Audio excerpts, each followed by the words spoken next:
शांति। आज 7 जुलाई 2023 की बाबा की साकार मुरली है। मुरली के महावाक्य हैं, मीठे बच्चे, अर्थ सहित बाप को याद करने से ही तुम्हारे पाप नाश होंगे, आत्मा पतित से पावन बनेगी। नंबर 1 सब्जेक्ट है याद की। प्रश्न है, मनुष्यों की अर्जी क्या है और बाप उस अर्जी को कैसे पूरा करते हैं? उत्तर है, मनुष्य बाप से अर्जी करते हैं, ओ गॉड फादर, हमें पापों से मुक्त करो। ओ रहम दिल बाबा, रहम करो।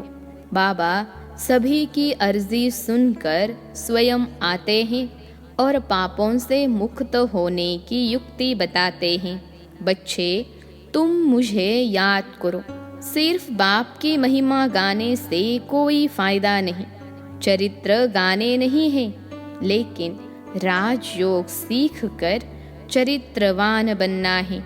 गीत है भोलेनाथ से निराला। ओम शांति। यह महिमा किसकी सुनी? बिगड़ी को बनाने वाले की। आदि मध्य अंत की नॉलेज सुनाने वाला वह है ऊंचते ऊंच। जब कोई समझने के लिए आते हैं तो हमेशा उनको पहली बात समझानी है कि ऊंचते ऊंच भगवान गाया जाता है। ऊंचते ऊंच उनका नाम भी है। ऊंचते ऊंच उनका ठाव यानी रहने का स्थान भी है। ग्रंथ में भी है, ऊंचा जिसका नाम, ऊंचा जिसका ठाव। ऊंचते ऊंच रहने वाला है परम पिता परमात्मा। वह है निराकारी दुनिया, जहाँ निराकार परम पिता परमात्मा रहते हैं। फिर नीचे है आकारी और साकारी दुनिया। तो पहले पहले परिचय उनका देना है। परम पिता परमात्मा तो है ही ट्रूथ, वह है रचयिता। फिर है उनकी रचना, ऊंचते ऊंच बीज रूप। फिर उनके नीचे सूक्ष्म वतनवासी ब्रह्मा विष्णु शंकर, वह है रचना। रचयिता सबके ऊपर है, वह रचयिता है बाप, बाकी है रचना।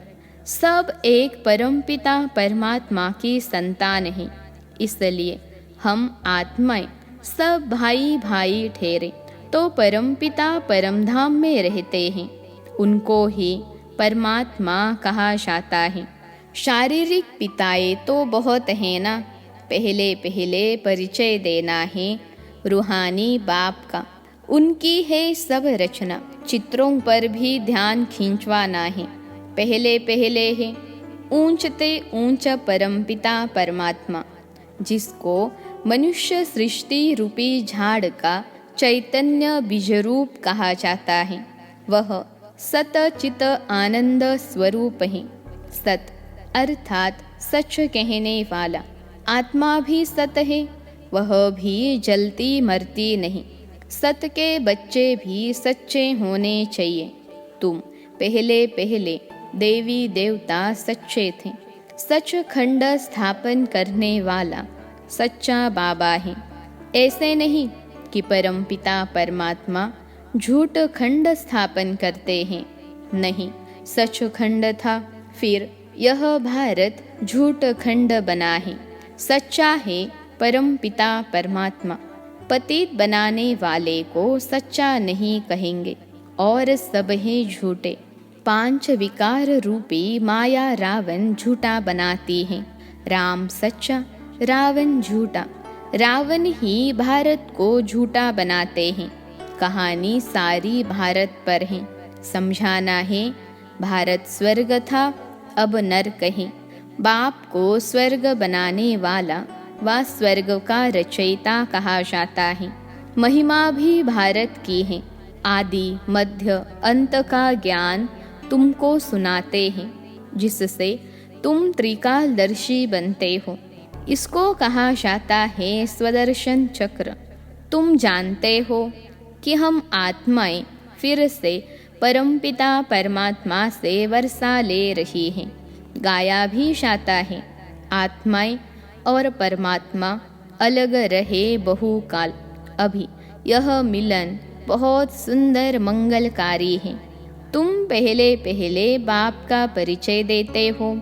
रचयिता बाप को सर्वव्यापी कहने से फिर यह सिद्ध नहीं होता कि हम सब बच्चे हैं। बच्चे ऐसे नहीं कहेंगे कि हम सब परमपिता परमात्मा हैं।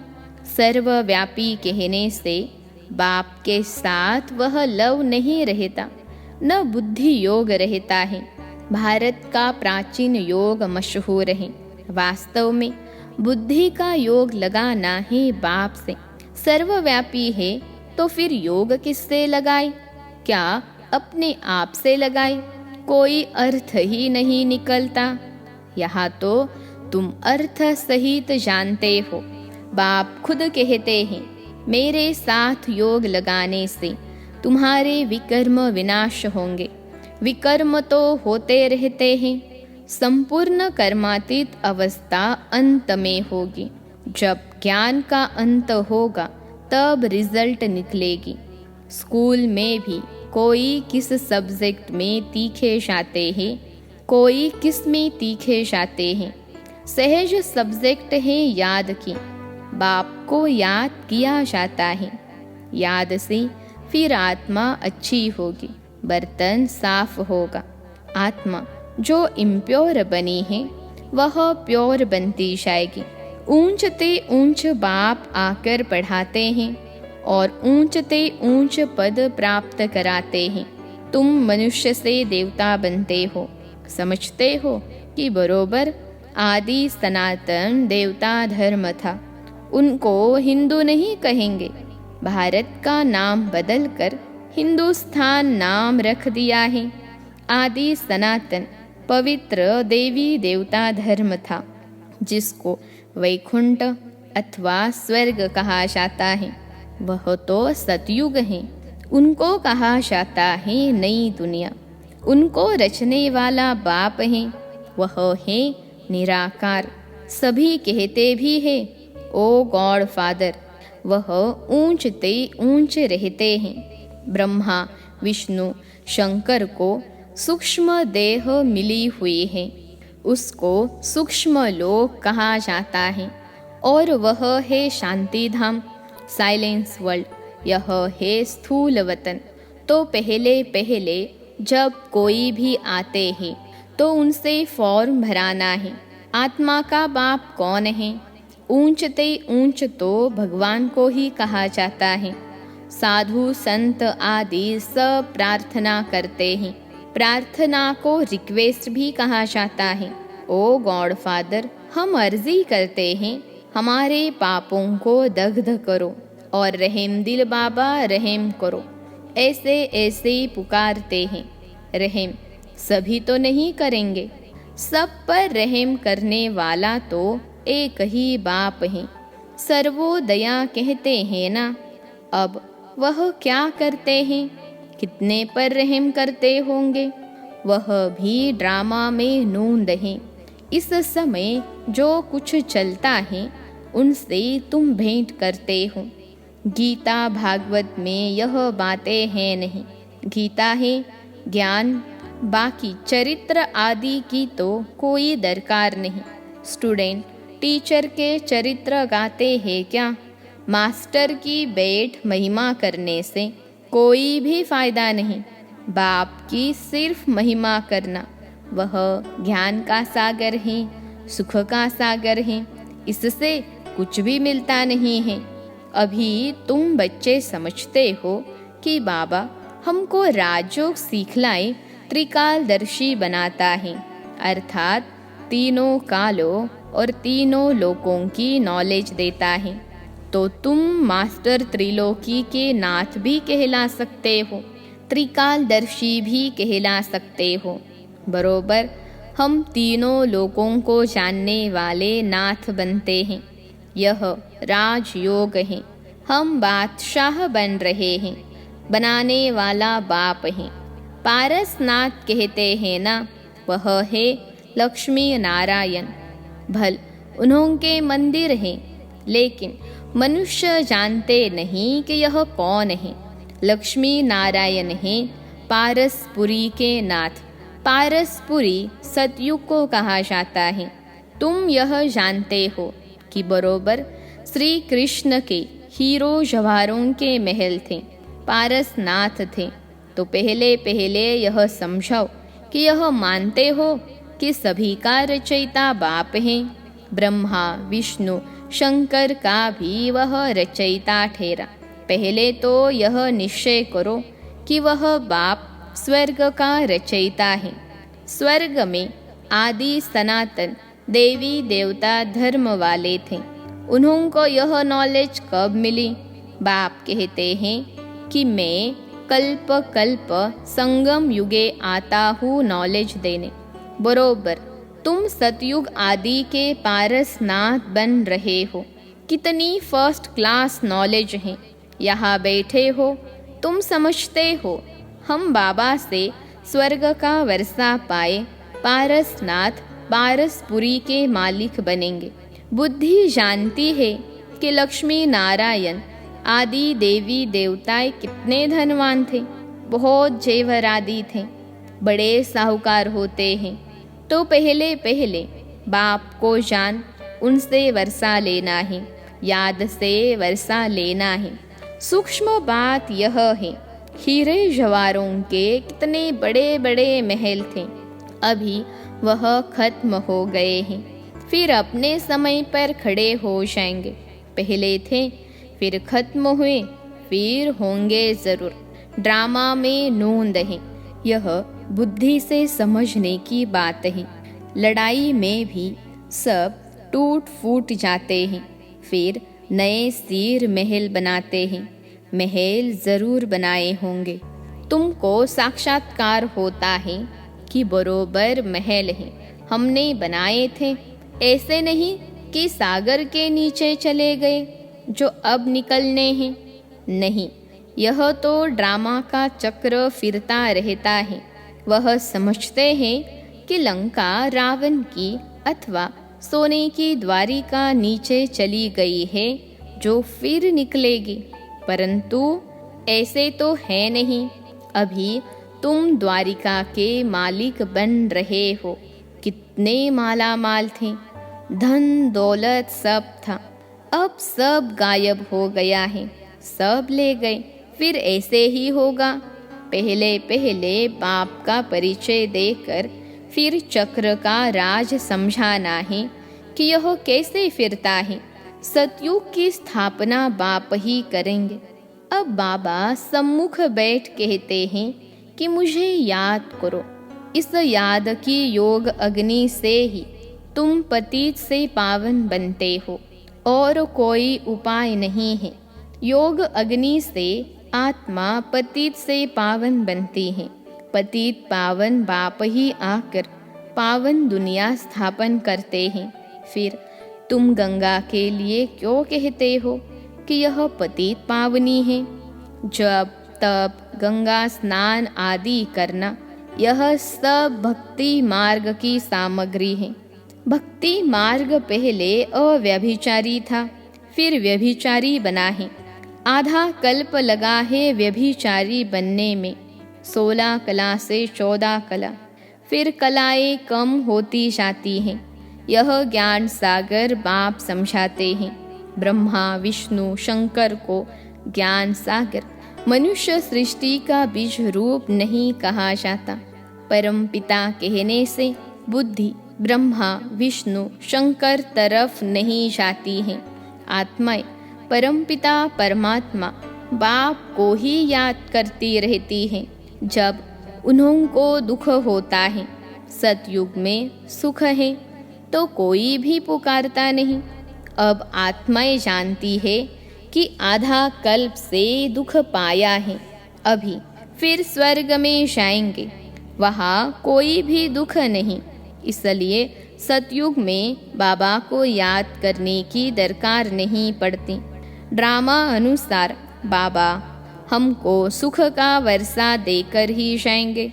मनुष्य जब बूढ़े होते हैं तो वानप्रस्थ में जाकर बैठते हैं, गुरु करते हैं। यहाँ तो बाप स्वयं आकर सद्गुरु बनते हैं, कहते हैं कि तुम सबको साथ ले जाऊंगा, ऐसे और कोई भी कह न सकें। साथ में तो कोई भी नहीं ले जाएंगे, हर एक को पुनर्जन्म जरूर लेना पड़े। पार्ट में तो आना ही है। मैं तो घड़ी घड़ी जन्म नहीं लेता हूँ। अगर मैं भी घड़ी घड़ी जन्म लूँ तो तमो प्रधान बन जाओ। आत्मा ही इम्प्योर बनती है, आत्मा में खाद पड़ती है।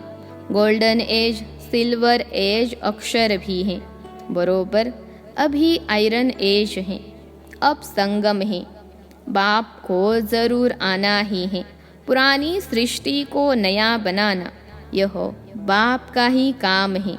बाप ही पतित पावन है, अर्थात सृष्टि को बदलने वाला है।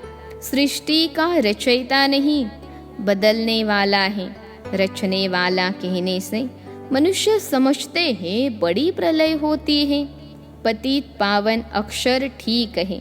साधु लोग भी गाते हैं पतित पावन सीताराम, ऐसे तो कभी नहीं कहते पतित पावनी गंगा। पतित पावन कहने से बुद्धि परमात्मा की तरफ चली जाती है। गंगा नदी तो वहाँ भी होती है, परंतु वहाँ सब चीज़ें सतो प्रधान हो जाती हैं। गंगा भी सतो प्रधान, यहाँ तो तमो प्रधान है। फ्लड्स कर देती हैं, गाँवों को डुबो देती हैं। ब्रह्मपुत्रा इतने गांव को डुबो देती है। यह है ही दुख धाम। सतयुग में थोड़े ही दुख भोगेंगे, वहाँ तो कायदे से अपना रास्ता लेकर चलेगी। यहाँ रास्ता छोड़ देती है, कभी किस तरफ चली जाती है। वहाँ 5 तत्व सतो प्रधान होने कारण जल भी कभी दुख नहीं देता, यहाँ जल भी दुख देता है। पहले तो यह समझना है कि स्वर्ग का सुख देने वाला कौन है। जरूर बाप ही होगा। अभी तो नरक है, बाबा आया है। हम प्रजापिता ब्रह्मा के बच्चे, ब्रह्मा कुमार कुमारियाँ हैं। प्रजापिता ब्रह्मा तो तब नई सृष्टि रचे, मनुष्य से देवता किए। किसने किया? परम पिता परमात्मा ने। श्री कृष्ण तो स्वयं देवता है, बाप ही आकर मनुष्य को देवता बनाते हैं। यह तुम अभी जानते हो, आगे तो सिर्फ गाते थे। मनुष्य से देवता किए, जानते नहीं थे कि सतयुग किसने स्थापन किया, रचयिता कौन है। सतयुगी सृष्टि फिर कलयुगी बन जाती है। तो तुम बच्चे समझ गए हो कि यह बड़ा मांडवा है आकाश तत्व का, इसमें खेल होता है। ओपन स्टेज चाहिए ना। मनुष्य पाठ बजाते हैं तो रोशनी भी चाहिए, इसके लिए फिर सूरज चांद सेवा करते हैं, सितारे भी चमकते हैं। जब रात होती है तो रोशनी अर्थात सुख देते हैं, इसलिए सूर्य देवता चांद देवता कहते हैं। रोशनी आदि का सुख देते हैं ना। अच्छा, मीठे मीठे सिखिलते बच्चों प्रति माता पिता बाप दादा का याद प्यार और गुड मॉर्निंग। रूहानी बाप की रूहानी बच्चों को नमस्ते। हम रूहानी बच्चों की सिखिलते रूहानी माता पिता बाप दादा को याद प्यार, गुड मॉर्निंग और नमस्ते बाबा नमस्ते। धारणा के लिए मुख्य सार पहली पॉइंट है, ड्रामा के चक्र को यथार्थ रीति समझकर पुरुषार्थ करना है। बाप समान रहम दिल बन सभी पर रहम करना है। दूसरी पॉइंट है, बाप सचखंड स्थापन कर रहे हैं, इसलिए सच्चा होकर रहना है। बाप की याद से आत्मा को स्वच्छ बनाना है, आज का वरदान है। सेवा की भावना द्वारा अमर फल प्राप्त करने वाले सदा माया के रोग से मुक्त भव। सेवा की भावना द्वारा अमर फल प्राप्त करने वाले सदा माया के रोग से मुक्त भव। विश्लेषण है, जो बच्चे संगम युग पर प्रभु फल, अविनाशी फल, सर्व संबंधों के स्नेह के रस वाला फल खाते हैं, वे सदा ही माया के रोग से मुक्त रहते हैं। और फल तो सतयुग में ही मिलेंगे और कलयुग में भी मिलेंगे, लेकिन सेवा की भावना का प्रत्यक्ष फल, प्रभु फल, अगर अभी नहीं खाया तो सारे कल्प में नहीं खा सकते। यह फल ईश्वरीय जादू का फल है। जिस फल को खाने से लोहे से पारस तो क्या, लेकिन हीरा बन जाते हो। यह फल सर्व विघ्नों को समाप्त करने वाला अमर फल है। आज का स्लोगन है, अपकारियों पर भी उपकार करने वाले, निंदक को भी मित्र समझने वाले ही बाप समान हैं। अपकारियों पर भी उपकार करने वाले, निंदक को भी मित्र समझने वाले ही बाप समान हैं। अच्छा, ओम शांति।